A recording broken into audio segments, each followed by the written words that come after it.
Welcome to yet another chapter of CEO Desk. My name is Lawrence Baraza, and I'll be having a conversation with Humphrey Kirui, the Managing Director and Lead Consultant at Binary One Solutions.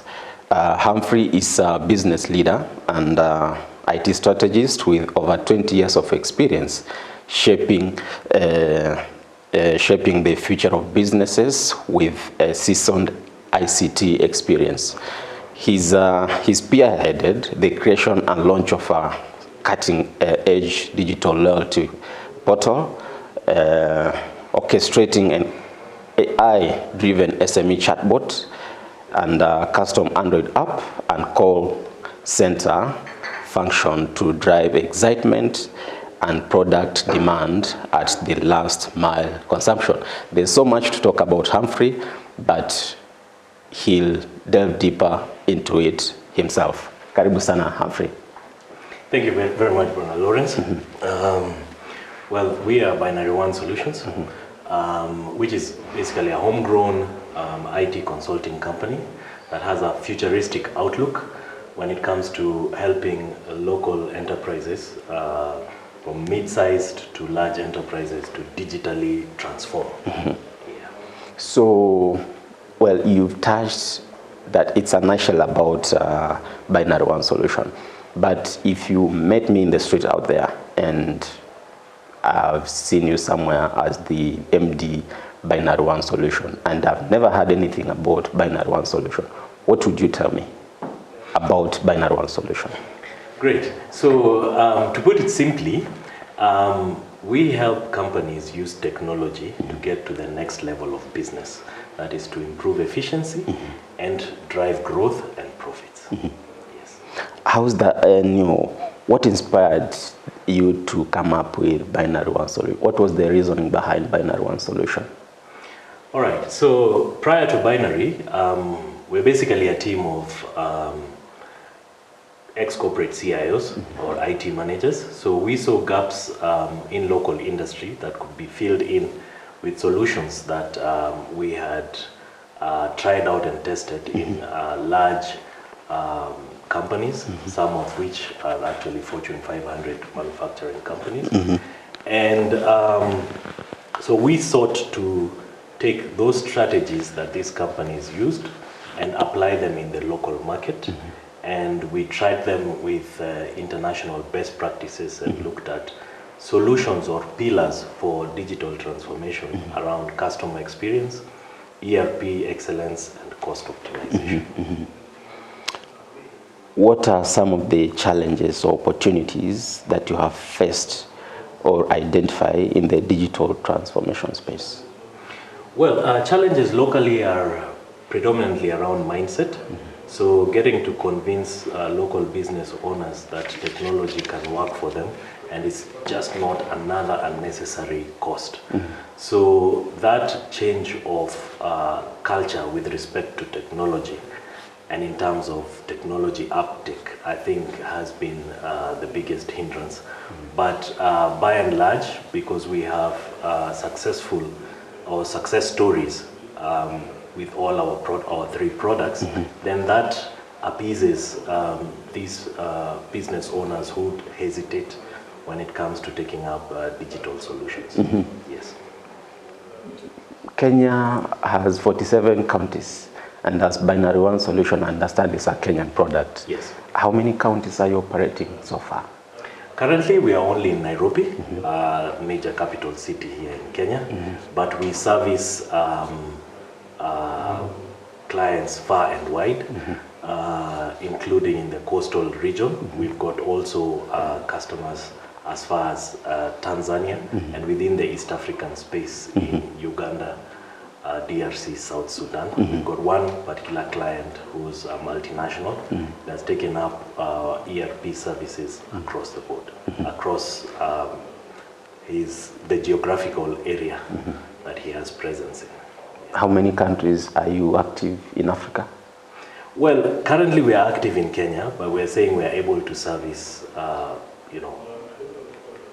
the entire African space. Should we get projects in those respective countries? Yes. How do you ensure that your outsourced IT services are reliable, secure, and cost-effective for your clients? Yes, so towards cost optimization, we built this outsourced IT service offering, which is traditionally known as managed IT services. So within that service, we basically, it comes right off, cost saving perspective, because we are able to take over your entire IT operations for majorly mid-scale or medium-sized industries. So when you take up that service, basically you realize all the benefits of a full IT team together with a virtual CIO, and at a much better price point. So you don't break the bank while achieving aspects like strategy, optimal IT service management, and IT service delivery. Statistics show that majority of SMEs whom you deal with, farmers, manufacturers, the best they have gone in as far as education is concerned is high school level. And given the kind of solutions you offer, what are some of these challenges you face in terms of ensuring that reception of your product is at par? Well, for us, like I said before, we squarely look at the fairly established medium-scale industries and above. So medium to large enterprises. So they still struggle with some elements that affect SMEs as well, particularly what we spoke about, that digital mindset that is lacking. In some cases, budget as well, budgetary constraints. And that's why we introduce solutions that really speak to cost optimization. How does the Nawiri digital loyalty, understand Nawiri is, before I proceed with that question, do you want to talk about Nawiri? Nawiri, could you kindly talk? Yeah, sure. Yeah. To put it into perspective, Nawiri is one of our products. We've got 3 products. We've got Nawiri, we've got ERP advisory, and outsourced services. So what Nawiri is, it's basically coined off a Swahili word meaning to prosper. And it basically links manufactured products to the end consumers and last mile retailers or shops. So we find that in the modern supply chain, there's a limitation into how far a manufacturer can reach with, when it comes to really knowledge of their consumer database, as well as the shops at the last mile. So Nawiri bridges this by introducing product coupons that travel with the product across the supply chain, and at the point of consumption or at the last point of sale, the end user is able to really get these coupons, scratch, and receive layered rewards, beginning with instant airtime, point accumulation towards various other rewards like, shop branding, consumer products, electrical items. Just, we've taken traditional loyalty to the next level and made it digital. So with Nawiri, we focus on digital rewards that create excitement. And in turn, the manufacturer is able to know where consumption is happening, who is consuming the products, and basically get to assess the bulk consumers and create other various influences around that.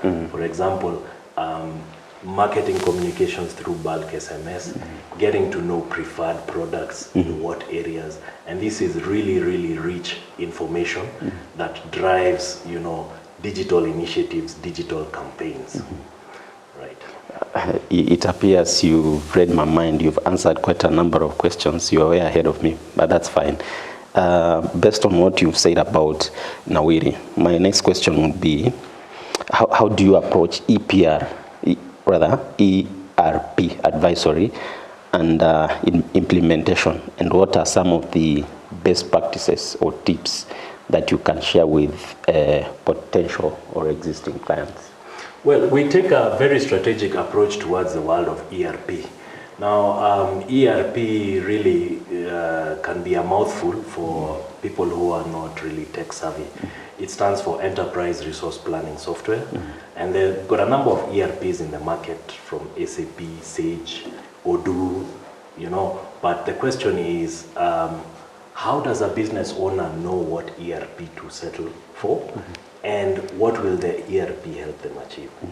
So our approach towards ERP is from an advisory standpoint, where we are able to help business owners select a suitable ERP, and from a very informed point of view. So we look at elements like module availability, cost, implementation timelines, and specifically around return on investment, because ERPs, if not looked at carefully, can end up being really expensive engagements. So for us, it is from that advisory point of view that we come in, and we also help these industries, right, medium to large scale enterprises, to select the right ERP, and we also help them project manage and implement it.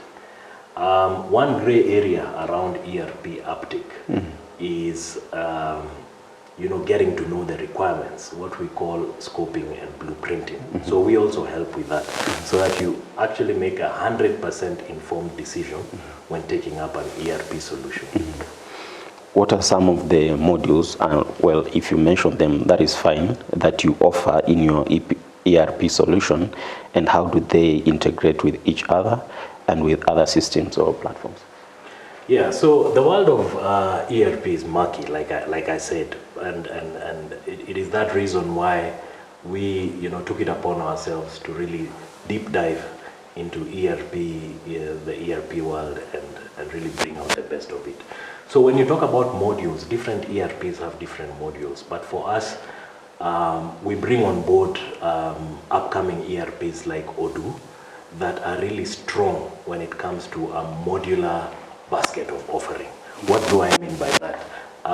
Most ERPs would look at automating a business end to end, from accounting, human resources, customer relationship, and even manufacturing for those respective industries. So the idea of integration goes away with an ERP like Odoo, because you've got several modules that have been pre-built. You just need to customize those to meet your business requirements. So, but nevertheless, again, we handhold the would-be ERP customer and really help them understand what they are getting into, the engagement that they are getting into. Yes. How do you provide unbeatable value for your ERP solutions, and how do you compare with other providers in the market? For us, it's really a niche around the advisory, and the value really comes in the business process analysis that we take into account. So we analyze your business workflows and how those can fit in to the system. So we envision system-driven operations, where the ERP now will be the main driver of operation. So this is a technological shift, it's a cultural shift, it's a new way of working. And I believe that the service we offer is really, really valuable, because once you get an ERP in, it's very hard to unplug. And if you don't do the due diligence in assessing, evaluating, and reviewing aspects to do with cost and functionality, then you're setting yourself up for problems. So that's where we come in as Binary One Solutions, really to walk you through that journey of ERP uptake. How many years operating Binary One Solutions? Actually, we are right now celebrating our 10-year anniversary, with 5 years in really active operation, as we speak, this month of March 2024. Yeah. Some of the success stories you've received from clients? Yes, definitely. So over the last five years when we've been fully active, I would say through the grace of God, we've been lucky as a young company to sign up a wide variety of businesses, ranging from large manufacturing entities. Isuzu East Africa is actually one of our clients for the Nawiri loyalty program that has seen huge successes around their newly launched Maxit lubricant products.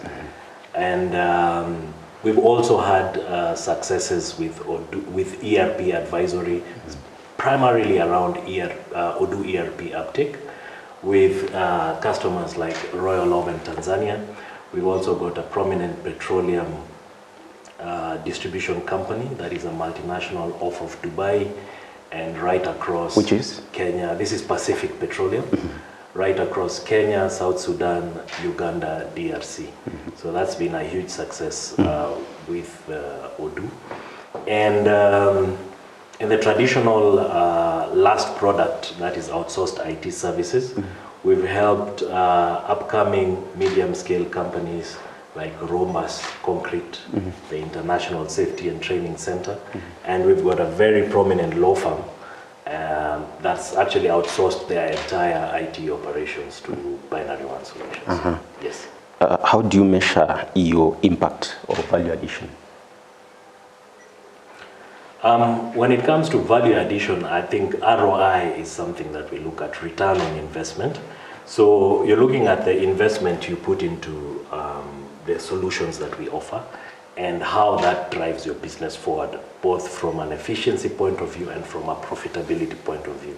Nawiri in itself really has the greatest impact when it comes to growth and revenue growth at that. Because in less than 6 months to a year, you're able to experience upwards of 30% revenue growth with your manufactured product. So it's a really, really powerful tool that I would urge manufacturers to take up. When it comes to Odoo ERP, definitely the costs speak for themselves. So Odoo takes on a subscription nature. It is what we call software as a service. So I would liken it to, the times when we used to rent out video cassettes and now we have Netflix. So we've got on-demand video at a subscription basis. So the 1,000 bob that you'd use to borrow a cassette, now you can watch endless movies with Netflix. So the same as a service aspect, then we've taken it to the ERP world and we've got Odoo, this wonderful tool that can actually has transitioned ERP from being a very heavy capex expenditure to something that a business can afford operationally as they run, because it is subscription in nature, subscription based in nature.